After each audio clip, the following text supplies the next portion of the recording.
गेल्या जवळजवळ 8 ते 10 वर्षापासून जे मुंबई महानगरपालिकेच्या मुख्यालयात आणि विविध अध्यक्षांच्या दालनामध्ये जे शिपाई काम करतात, त्या शिपायांना कोणत्याही प्रकारचा ओव्हरटाईमचा भत्ता जो आहे तो मिळत नाही, अधिकचा भत्ता मिळत नाही.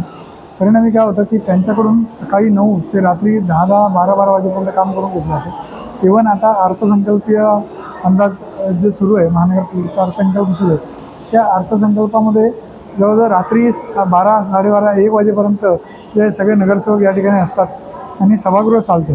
त्या सभागृहाच्या दुसऱ्या दिवशी जे कामकाज करायचं असतं त्याचं जे टपाल असतं ते टपाल या ठिकाणी त्या नगरसेवकांना देण्यात येतं. पण जे नगरसेवक लवकर घरी जातात त्या नगरसेवकांच्या घरापर्यंत जाऊन देण्याचं काम हे शिपाई करत असतात.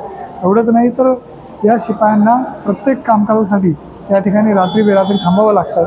परिणामी जे शिपाई कल्याण, डोंबिवली, बदलापूर, टिटवाळा, कर्जतपर्यंत राहतात, अशा शिपायांना जे आहे ते जायला गाडी मिळत नाही, रेल्वे बंद होतात आणि परिणामी त्यांना रेल्वे स्टेशनवर प्लॅटफॉर्मवर झोपावं लागतं किंवा आपलं जे गॅरेज आहे महानगरपालिकेचं जे अध्यक्षांच्या गाड्यांचं गॅरेज आहे त्या गॅरेजमध्ये उभ्या असलेल्या गाड्यांमध्ये झोपावं लागतं. त्यामुळे हे अशी बिकट परिस्थिती असताना देखील त्यांना कोणत्याही प्रकारचं मानधन जे आहे, अधिकचं मानधन जे मिळायला पाहिजे ते मिळत नाही.